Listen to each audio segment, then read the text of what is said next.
Mengucapkan Sayyidina. Kata-kata Sayyidina, atau Tuan, atau Yang Mulia, seringkali digunakan oleh kaum muslimin, baik ketika sholat maupun di luar sholat. Hal itu termasuk amalan yang sangat utama, karena merupakan salah satu bentuk penghormatan kepada Nabi Muhammad SAW. Syekh Ibrahim bin Muhammad Al-Bajuri menyatakan, Al-Aula dikrus siyadati, li'annal afdola, sulukul adabi. Yang lebih utama adalah, mengucapkan Sayyidina, sebelum nama Nabi SAW, hal ini karena hal yang lebih utama dalam bersopan santun kepada beliau. Hasyiyah Al-Bajuri, Juz 1, halaman 156. Pendapat ini didasarkan pada hadis Nabi SAW, an Abi Hurairah radhiyallahu anhu qala Rasulullah SAW, ana sayyidu waladi adama yaumal qiyamati wa awwalu man yunsyaku anhul qabru wa awwalu safiin wa awwalu musaffain. Diriwayatkan dari Abu Hurairah radhiyallahu anhu, ia berkata, Rasulullah SAW bersabda, saya adalah Sayyid, yakni penghulu anak Adam pada hari kiamat.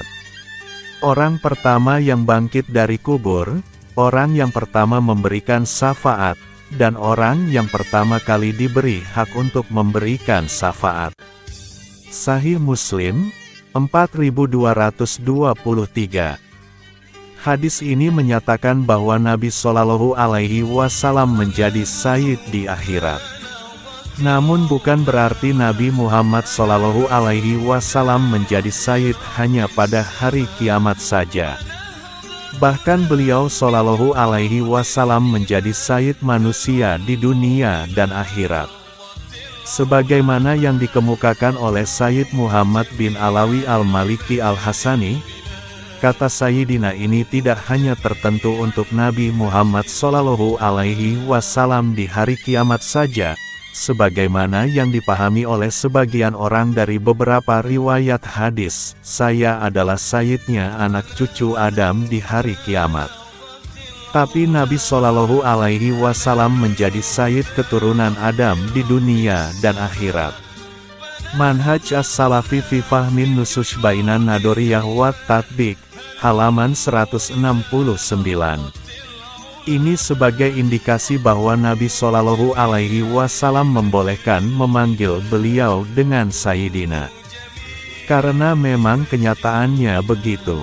Nabi Muhammad SAW sebagai junjungan kita umat manusia yang harus kita hormati sepanjang masa. Lalu bagaimana dengan hadis yang menjelaskan larangan mengucapkan Sayyidina di dalam sholat? Yaitu hadis yang berbunyi, La tusayyiduni fis sholati, janganlah kalian mengucapkan Sayyidina kepadaku di dalam sholat. Ungkapan ini memang diklaim oleh sebagian golongan sebagai hadis Nabi SAW, sehingga mereka mengatakan bahwa menambah kata Sayyidina di depan nama Nabi Muhammad SAW adalah bid'ah dolalah, bid'ah yang tidak baik. Akan tetapi ungkapan ini masih diragukan kebenarannya. Sebab secara gramatika bahasa Arab, susunan kata-katanya ada yang tidak sinkron.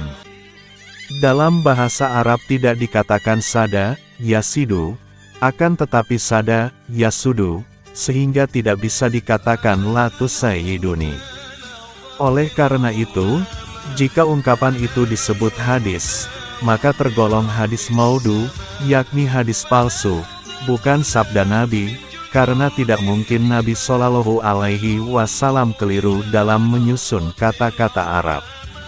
Konsekuensinya, hadis itu tidak bisa dijadikan dalil untuk melarang mengucapkan Sayyidina dalam sholat. Dengan demikian dapat disimpulkan bahwa membaca Sayyidina ketika membaca sholawat kepada Nabi Muhammad SAW boleh-boleh saja, bahkan dianjurkan. Demikian pula ketika membaca tasyahud di dalam sholat.